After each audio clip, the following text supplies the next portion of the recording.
Olá, amigos do TradingView, tudo bem com vocês? Eu espero que sim, Leandro aqui. Hoje falaremos a respeito de uma estrutura que você pode utilizar como base para criar um bom plano de trade, tá? Aqui são pilares que eu considero essenciais para que você consiga navegar aí no mercado financeiro, tá?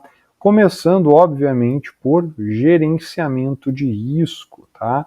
Então, observem o seguinte, o que para mim é fundamental no gerenciamento de risco? Começando com o custo de oportunidade. A maior parte das pessoas que vêm para o mercado financeiro pensam no quê? É aqui que eu vou ganhar muito dinheiro. E elas acabam esquecendo que para você estar exposto a algo que pode te trazer um retorno, ou seja, para que você tenha eventualmente algum ganho, você tem que estar exposto o seu capital a risco. Então você tem um custo dessa oportunidade de ganhar dinheiro. E as pessoas, por não medir o custo da oportunidade, ou seja, o quanto de risco estão dispostas a tomar, acabam acreditando num ganho fácil e, ao buscar muitos lucros, acabam tendo algumas perdas, às vezes até muitas perdas, né? Tem um ditado até que diz que o peixe vê a isca, mas não vê o anzol. Então, quando tu observar uma possibilidade de muito ganho, observa o teu custo de oportunidade por trás disso e vê se realmente tu está entrando com uma mão adequada, com um lote adequado para talvez essa oportunidade. Porque às vezes uma grande oportunidade com a mão errada pode trazer um prejuízo muitas vezes irreversível, tá? Então, fique atento ao custo de oportunidade. Sempre isso vai ter que estar disposto, tá aqui como predisposição para você tomar uma posição, tá? Então, ó, isso aqui está dentro do meu custo de oportunidade, eu estou com um risco adequado para tomar essa posição? Estou. Então, ela é para mim. Se não tiver, se tiver um custo muito alto para tomar a posição, talvez não seja a operação para você, tá? Buscar também levar em consideração que o custo de oportunidade tem que seguir algumas diretrizes, tá? Algumas pessoas definem ele como estando entre 1 a 5% do teu capital. Então, uma operação vai ter uma alocação de mais de 1 a 5% do meu capital? Vai.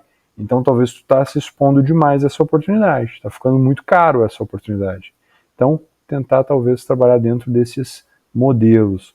Ou o modelo com que eu trabalho, que é caixas operacionais. Eu simplesmente divido meu capital em caixas, então vou fracionando o capital, e eu trabalho com caixas a fim de trabalhar modalidades diferentes, né? Então, por exemplo, aqui eu consigo dividir o capital em várias caixas a fim de trabalhar de maneira controlada oportunidades diferentes a fim de reduzir meus riscos. Então, eu consigo trabalhar uma quantidade maior de oportunidades com sempre um capital específico e o risco vai ficando diluído porque eu tenho mais oportunidades, tá? Através das caixas.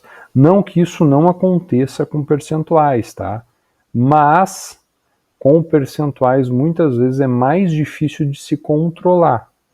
Eu digo isso por experiência própria, tá? Então, tu pode tentar trabalhar com um percentual de capital, mas fica mais difícil de se controlar, tá? Então, eu prefiro trabalhar com caixas operacionais. Um ponto importante é que as caixas te beneficiam para na hora de tu aumentar as suas caixas que estão te trazendo uma performance boa. Então, por exemplo, tu está operando uma modalidade que está te dando retorno legal, tu pode aumentar a quantidade de caixas dessa modalidade. E da mesma forma, se estiver dando errado, né? Tu está operando uma modalidade, talvez aqui, alguma dessas modalidades está te trazendo prejuízo, tu pode reduzir o número de caixas, tá? A gente já vai falar um pouco sobre essas modalidades, mas já te digo que às vezes tu pode ter uma quantidade maior de caixas para uma modalidade específica que tu opera melhor e algumas outras caixas ou quantidade de caixas menores ou caixas mais leves, né, um recurso menor em cada caixa em outras modalidades que tu não opera tão bem ou tu está tentando aprender a operar na modalidade em si, tá? Então vale a pena tu pensar nisso. A ideia de ter caixas também com pesos diferentes para cada modalidade é justamente maximizar o ganho e minimizar as perdas, tá? Então isso faz bastante sentido para que tu consiga evoluir aí no teu operacional. Outra ideia é apetite ao risco. Quanto é o valor que tu aceita de drawdown máximo, ou seja, declínio máximo do teu capital? Eu aceito no máximo 10% do capital total. Então tem que talvez separar uma parte para deixar em algum modelo operacional de prazo maior, e trabalhar a prazos menores que vão ter uma volatilidade maior, com um certo apetite reduzido. Então, trabalhar essas ideias a fim de que tu consiga se sentir confortável dentro do teu plano de trade, tá? Quantidade de operações. Tu quer operar e ser muito ativo no mercado? Tu quer operar o intradiário com o scalp ou day trade? Tu quer ter 20 operações no dia ou tu quer ter 5 operações no mês? Depende. Então, o teu apetite ao risco, a tua disposição a estar exposto ao risco no mercado, vai fazer com que tu tenha que decidir em alguma dessas ideias aqui.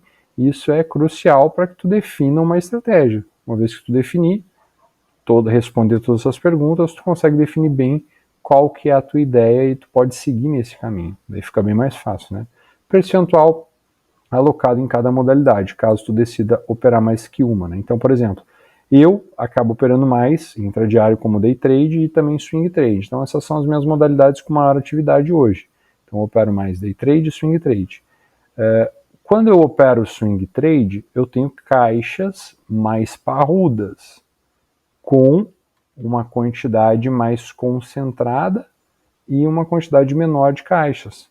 Quando eu entro em day trade, eu tenho uma quantidade muito maior de caixas operacionais, porque eu posso operar alguns papéis diferentes, ou até mesmo operar índice dólar.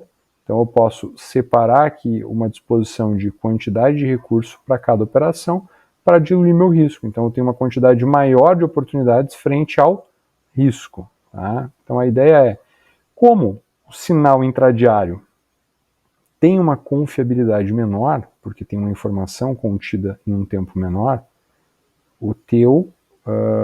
a tua estratégia tem que levar em consideração isso. Então, na minha leitura, o meu capital tem que ser menor para operar estruturas dentro de intradiário, tá?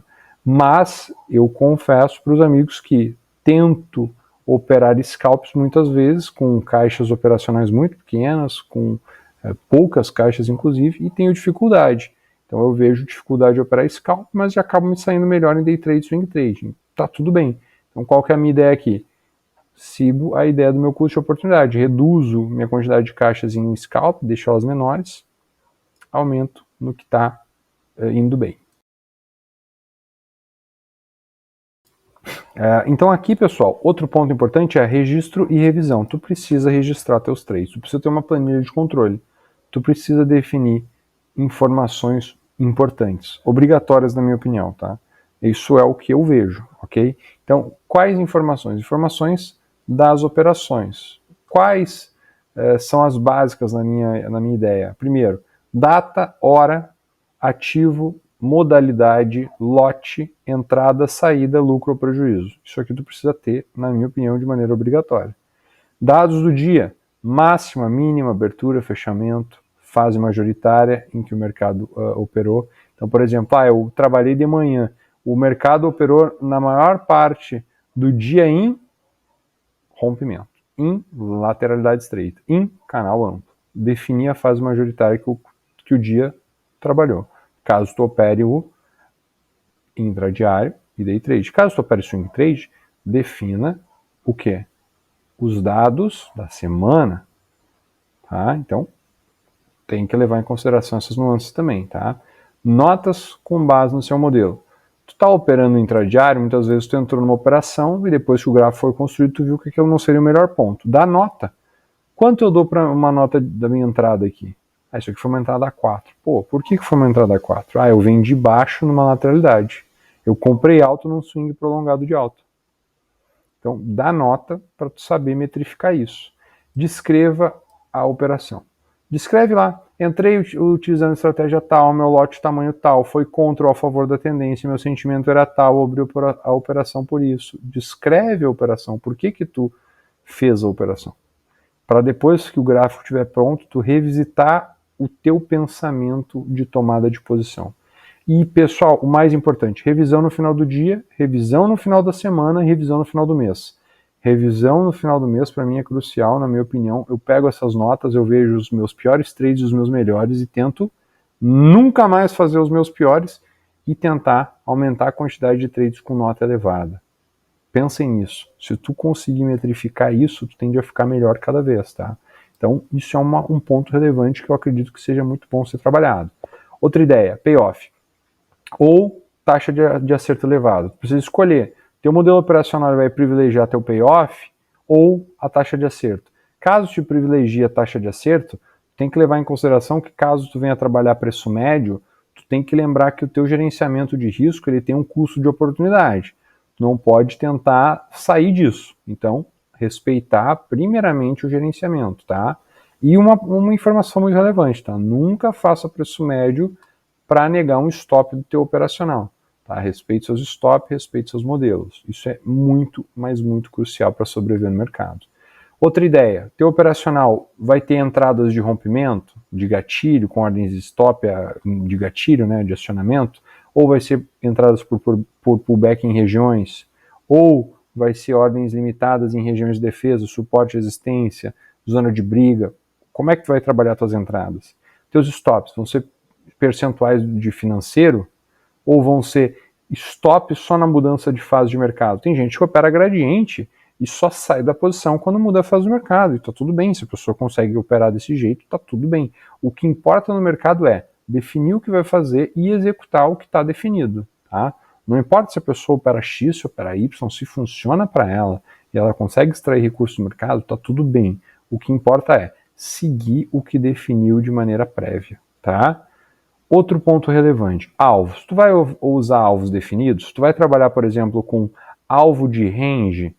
Isso aqui vai ser projetado uma estrutura de figura, isso aqui vai ser alvo Fibonacci, isso aqui vai ser alvo de uma barra projetada, isso aqui é uma barra de ignição projetada. Tu vai fazer o quê? Tu vai definir alvos previamente ou tu vai carregar operações com trail stop? Ou tu vai unir as duas técnicas? Por exemplo, eu vou tirar uma parcial no alvo aqui dessa estrutura projetada e vou tentar carregar outra operação, essa operação com barra, ou talvez levar a operação para o leilão, ou tentar levar para um swing trade. O que tu vai fazer? Se estiver operando ações, ou operando índice, ou operando dólar, tu tem que saber o que tu vai fazer. Então já define isso antes, para que na hora que tu estiver executando, tu saiba de maneira clara o que tu está fazendo. Especialidade operacional. Tu vai operar tendência?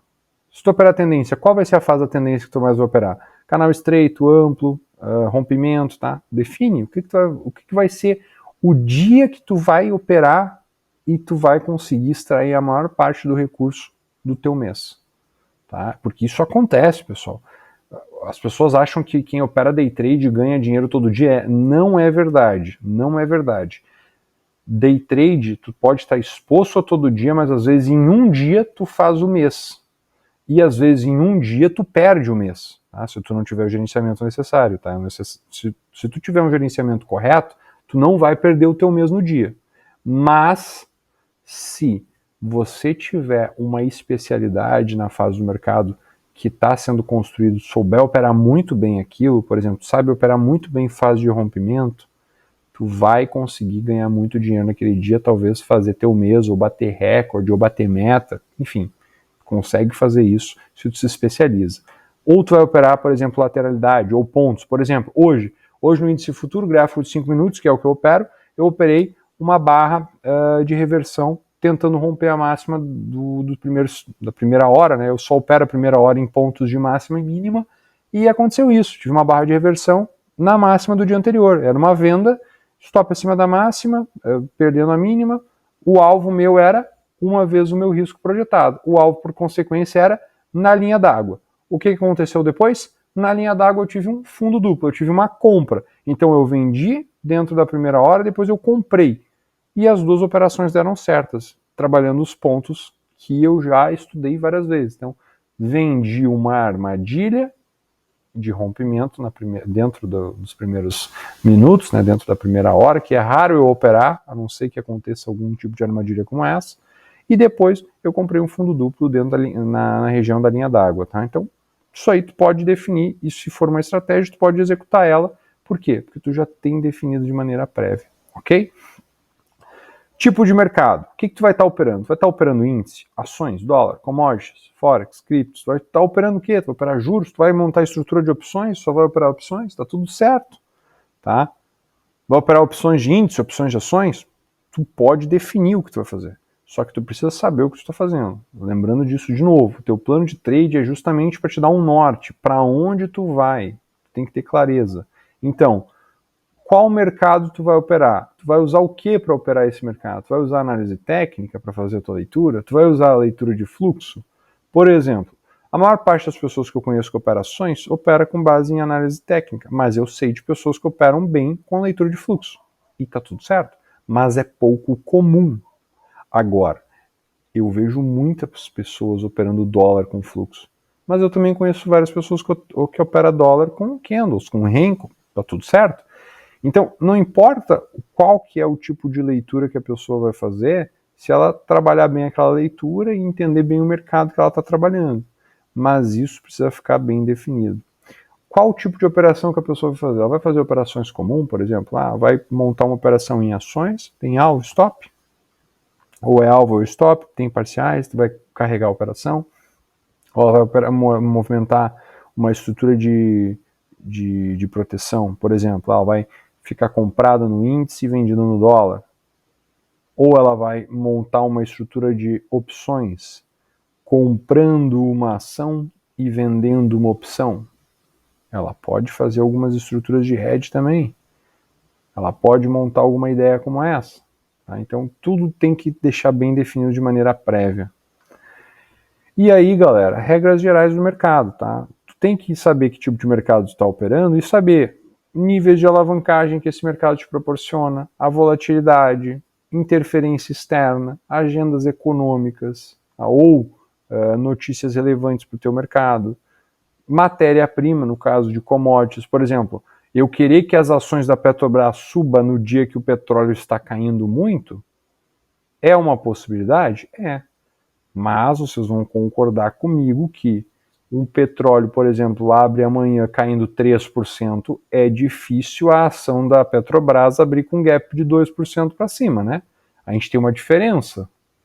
Aqui a gente está, né? Então, o que acontece? Ter uma noção. Então, por exemplo, eu quero operar criptos. É difícil eu me posicionar em long em uma altcoin com BTC afundando, porque ele funciona meio como um índice. Quero operar ações americanas, por exemplo. A Nasdaq está apontando para baixo. Vou comprar a Apple? Talvez não. Então, ter uma noção, né? Saber o que por exemplo, quais são as interferências do mercado, isso faz bastante sentido. No caso de dólar, quem opera dólar tem que estar com um olho no peixe e outro no gato, né? Olha a notícia, olha a operação, o gráfico em si, ou o fluxo. Por quê? Pessoal, dólar é a moeda mundial, moeda de troca, moeda cambial, e aqui a gente vê muito operador de dólar tendo que ficar focado em notícia. Por quê? Porque, pessoal, é o ativo com maior variável exógena do mundo. Tudo interfere no dólar. Todo mundo trabalha com dólar. Então, tem interferências mundiais. Então, qualquer coisa pode fazer o preço oscilar. O preço do ativo, dólar em si, oscilar. Então, precisa ter uma noção disso também. E aí, pessoal, uma regra para qualquer mercado, né? Aqui tem algumas regras para qualquer mercado. Sempre tem um fundo de emergência antes de operar renda variável. Tu não pode operar mercado de risco sem uma reserva de emergência. Por quê? Porque em um pane que tu vai falhar aí o teu gerenciamento, algo do tipo, tu não vai ter reserva. Então tu precisa estar exposto à renda variável sabendo que tu tem alguma garantia para que tu consiga trabalhar de maneira tranquila, de maneira profissional. Não extremamente tenso sobre cada operação. Tenha um plano, e esse plano tem que ter, obrigatoriamente, na minha opinião, um fundo de emergência. Talvez 12, 24, 36 meses de garantia para que tu consiga operar aí renda variável. Leandro, eu não tenho como fazer isso ainda. Talvez, então, guarda 6 meses, 1 ano, para depois começar a se expor de maneira pequena, equilibrada. Não queira ganhar muito dinheiro da noite para o dia, isso não funciona, isso é uma ilusão, tá? Então, levem em consideração que vocês precisam ter um fundo de emergência para operar renda variável. Respeite todas as suas regras previamente descritas e não acredita que é fácil. Tu está operando contra robô de alta frequência e também muitas mentes brilhantes no mercado. E sempre se lembra que, na busca por muitos atalhos, a maior parte das pessoas se perderam no caminho. Então, leve em consideração esse estudo, eu espero ter ajudado. Forte abraço para os amigos que acompanharam até aqui. Até a próxima. Valeu.